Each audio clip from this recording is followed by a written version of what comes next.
I gotta make a video about this. Hello everybody, my name is... wait, wrong person. Anyways, today we watch how I make videos on, like, fan creations and stuff. Because with this game, when people show, like, care and appreciation for it, I want them to know that it, helps a little bit.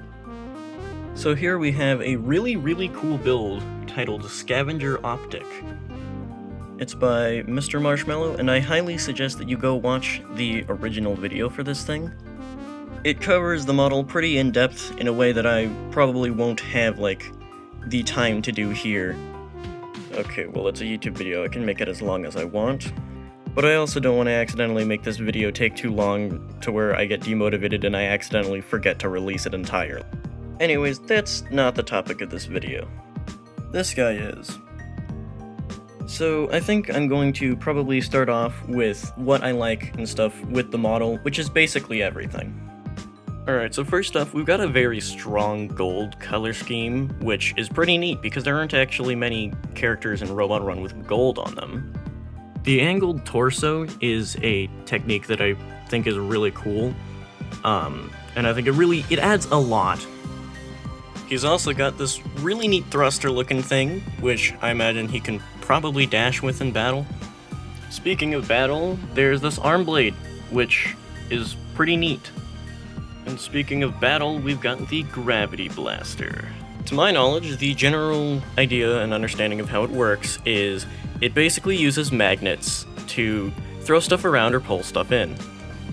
And while that would be pretty difficult to code, that would make an amazing and unique fight. I love this whole build in general, but the Gravity Blaster I think is probably one of my favorite parts of it, because it's such a cool idea that you don't see very often. Also, I agree, these claw pieces look really cool, and I really wish I had more of them. I kinda want to use them on Chiron's hand, but, once again, I don't have any. Alright, so build-wise, I don't really have much more to talk about, specifically, other than this thing is really good, go check it out. Now, what about the lore for this character? Okay, so really quickly, before we get into the lore of the character, you might notice that this next section is filmed like a week after the first one. The basic gist of it is I expected to have free time during spring break, and I didn't. But anyways, I'm finally getting back to this now, so we shall resume to the lore of this character. Alright, so first off, where does this guy fit on the timeline? Well, he'd be in one of the games, so pretty much, a majority of the timeline is off the table here. Also, I promise I'll explain this all eventually when I get around to making the lore video. Which will be in the year eventually. I don't know when I'm gonna get around to it, I'm gonna be real. Anyways, it turns out that Scavenger Optic would fit perfectly in Robot Run 1.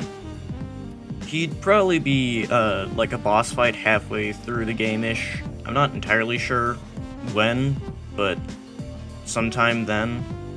Okay, well then again, I'm not entirely sure when anything in that game happens, because that game is for what I can code. What I mean by that is I'm saving Robot Run 2 for a majority of the ideas I have for, like, gameplay and stuff, because, I don't know how to code very well. Either way, that's right about where he lands on the timeline. So what about some more in-depth lore for this guy? And here's the part where I thank the creator for being generally vague with their lore for this character, especially because I need to be the one to kind of like weave them into the story, especially since I don't have much of the story, like, out yet. So, to my knowledge, the general cliff notes of the story for this character go as follows. A while ago, he lost his arm, so he kinda just stole one off of another guy. Eventually, after that, the creator says he is supposed to kind of like make an empire, which is really cool, but unfortunately that's gonna have to be toned down a little bit to just like a kind of zone, like a mini area in the game. But he'll still be the leader of some guys, which will be neat. He's also stated specifically to be a villain, which is pretty nice, because I'm gonna be real, there aren't many of those in the Robot Run story. And by villain, I mean like pure, true villain, you know? And I believe that is about it for lore. I mean, I don't really have much for the first game, so I don't really have to build him directly into anything, nor do I really have anything to directly build him into. But, hopefully that'll change soon. And that about wraps it up for the video. There's a couple smaller things here and there that I couldn't fit into other places of the video, like W choice of background music in the original video, by the way. And I'm also sorry if my voice sounds really deadpan and monotone during this. It's something I probably gotta work on in the future. And I don't really know how to end a video properly, so element of surprise!